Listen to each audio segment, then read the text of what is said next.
Hello, many thanks for joining ASO TV News. I am Princess Sobra Usman. The headlines. President Bola Tinubu confers national honor, cash, housing on WAFCON winning Super Falcons.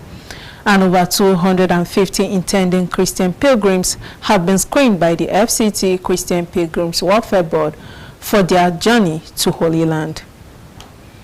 The Nigerian Civil Aviation Authority warns airlines over compensation for short-landed baggage.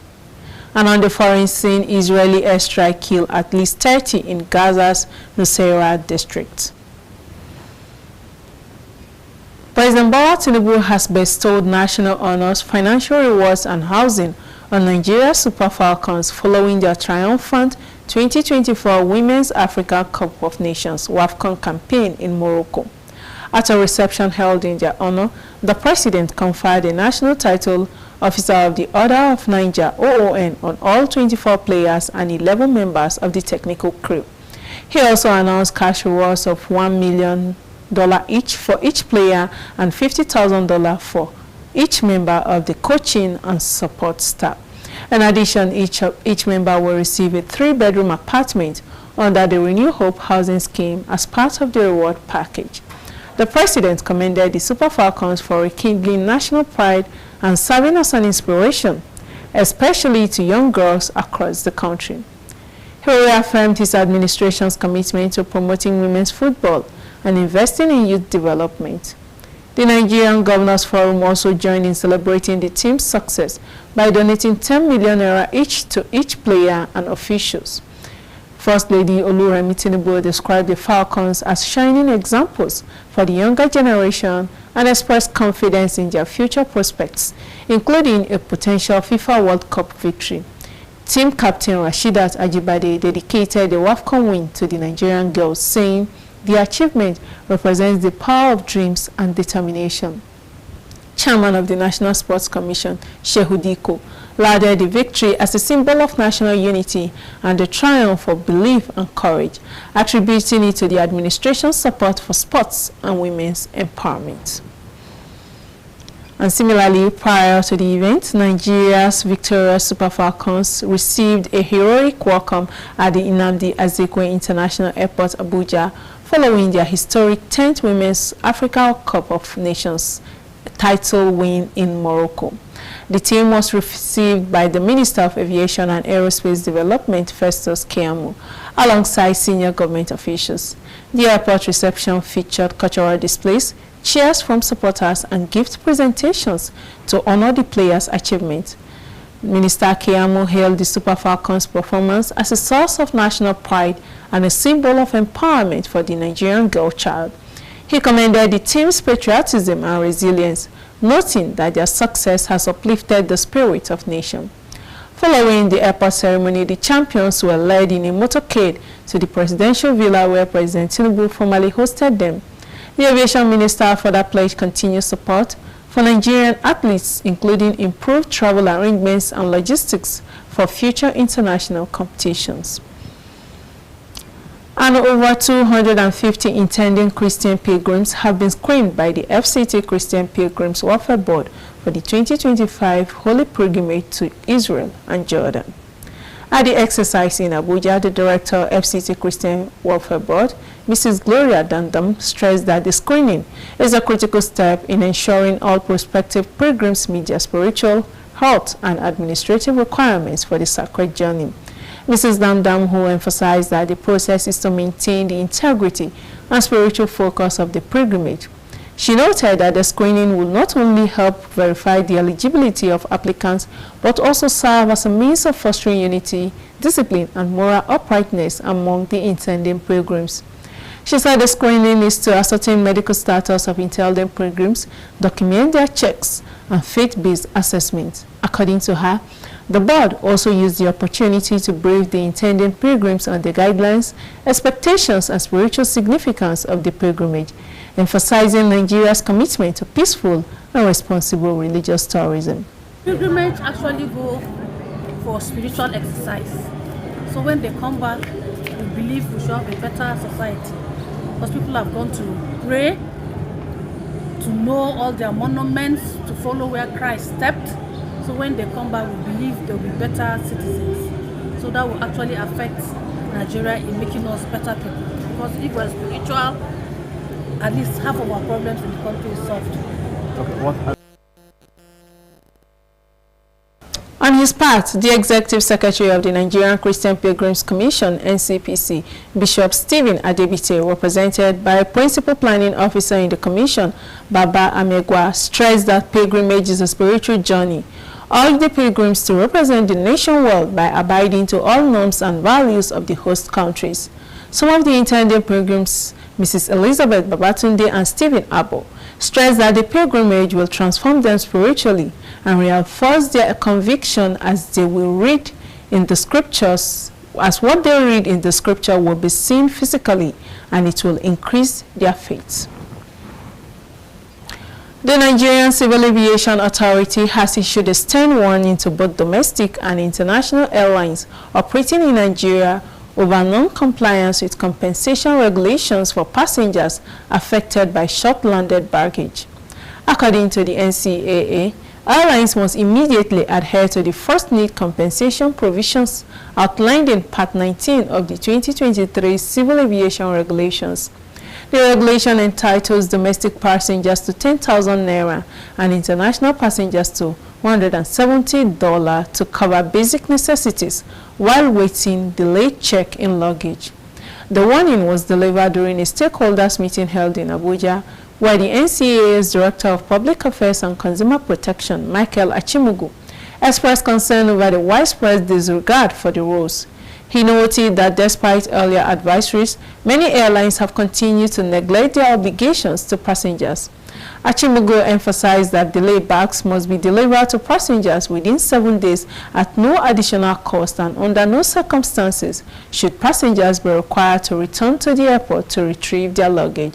He also stressed that passengers are entitled to additional compensation if they present receipts for emergency purchases due to prolonged delays.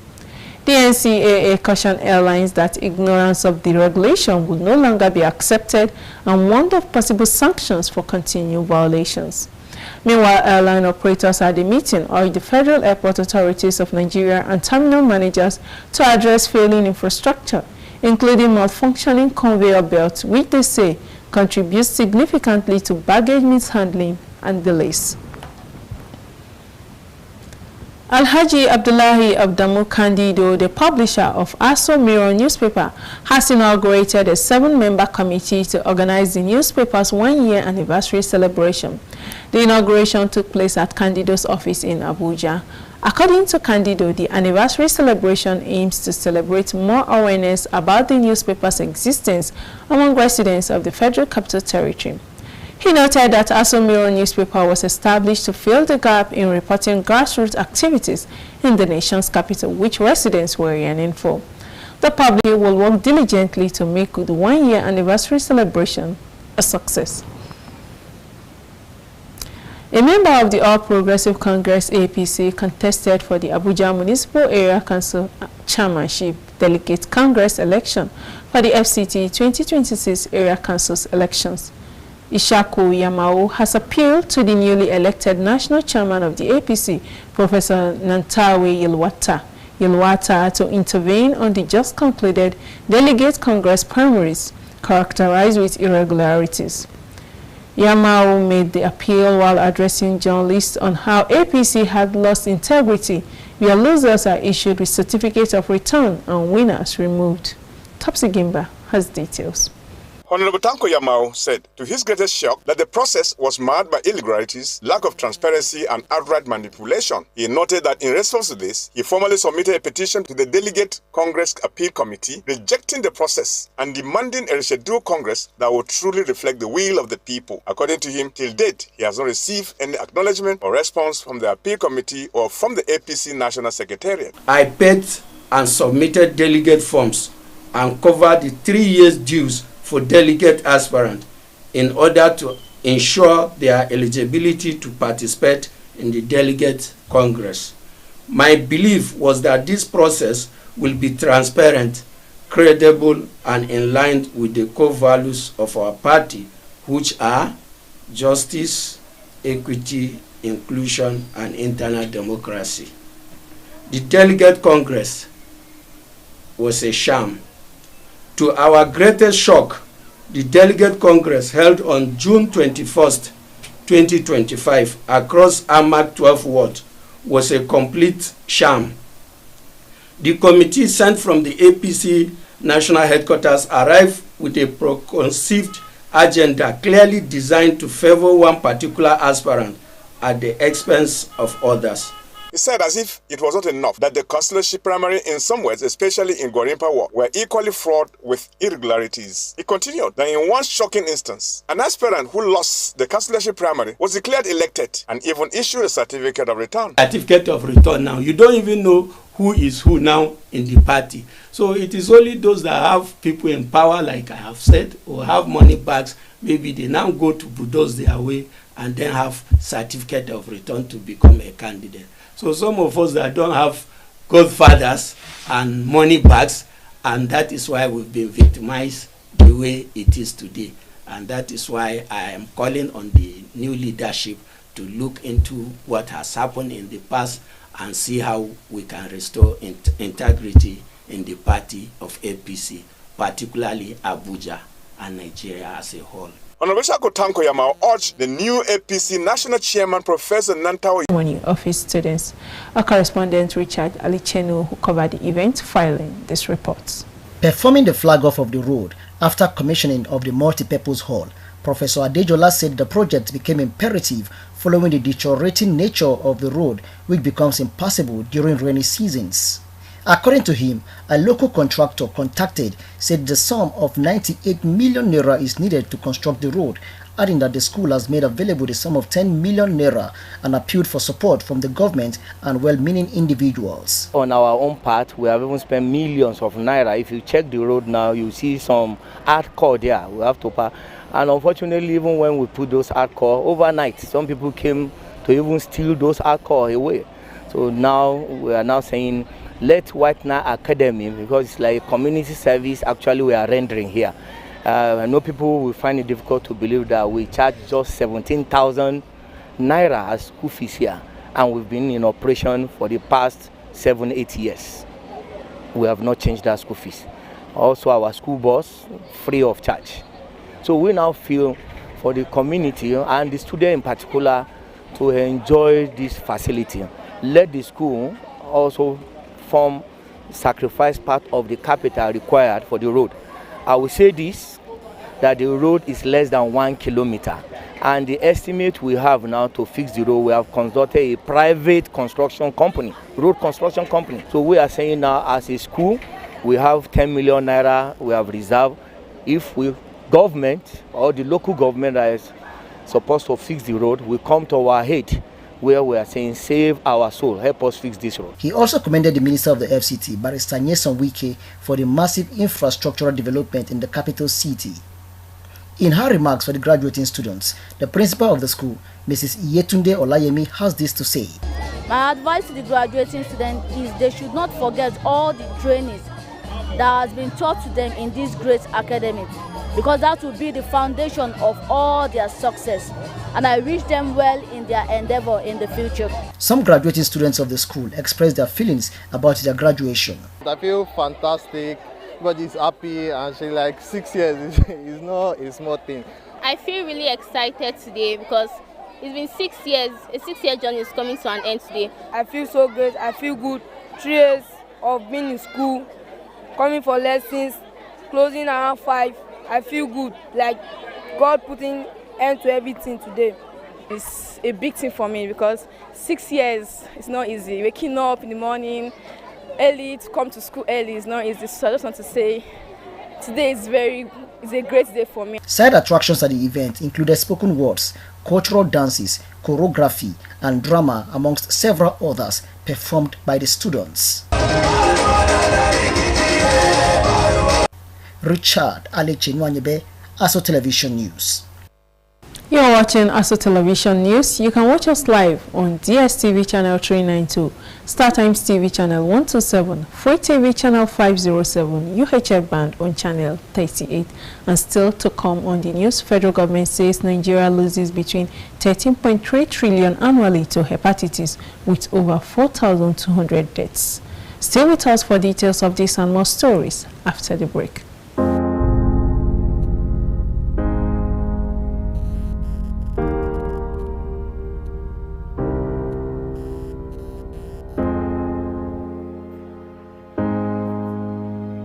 Let's get one thing straight. Being a woman with disabilities doesn't mean you don't have the right to quality sexual and reproductive health information and services. Family planning, maternity care, STI prevention. Every woman deserves access to safe, respectful, and inclusive reproductive health care. My body, my health, my reproductive rights, no limits, no exceptions. Your health matters, your choices matters. Get informed, get care, and take charge of your future.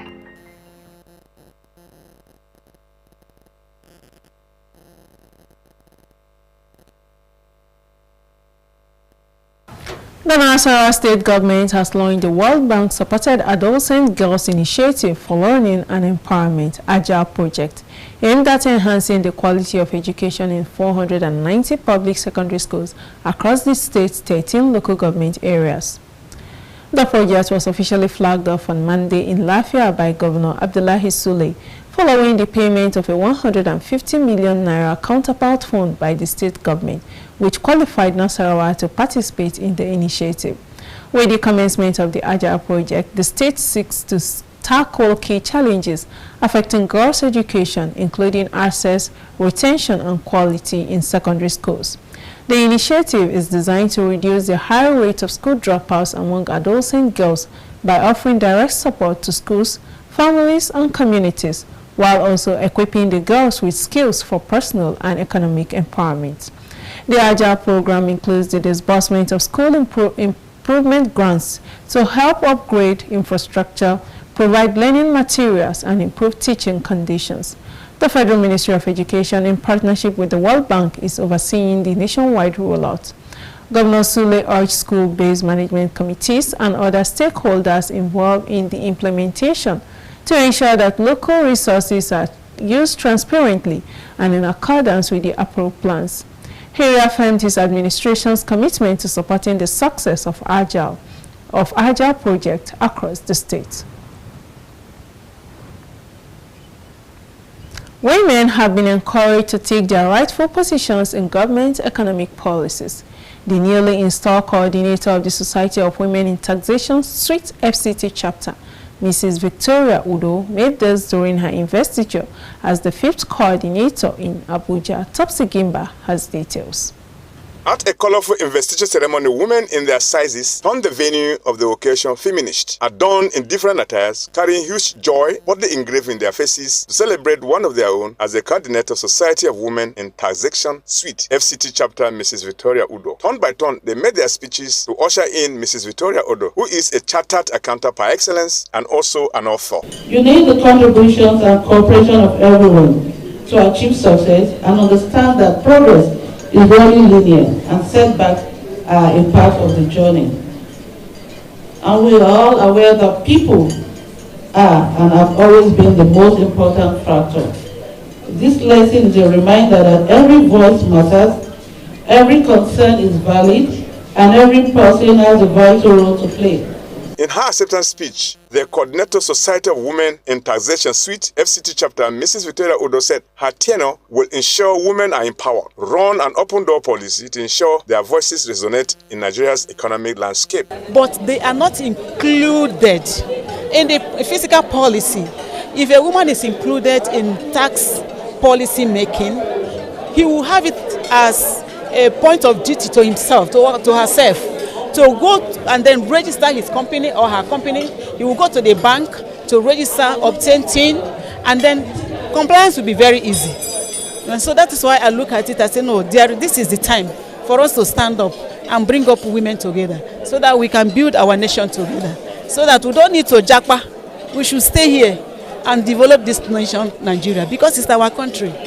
Earlier, the chairman of the occasion and former presidential candidate 2023 elections, Engineer Yagbaji Yusuf Sani, described Mrs. Victoria Udo as a committed and experienced person who will make SWEET to flourish. Engineer Sani encouraged women to get involved into the constitutional amendment exercise going on in the country and sponsor a bill that will make women to get into politics and fill in their elected positions. And in support of what we are doing, I'm sure you are also aware that the Nigerian government, through the National Assembly, is considering constitutional amendments to increase women's representation in politics. The Reserved Seats for Women Bill, also known as House Bill 1349, proposes creating additional seats for women in national and state legislatures. Also speaking, the husband to the new coordinator, SWEET FCT chapter, and the former vice presidential candidate for the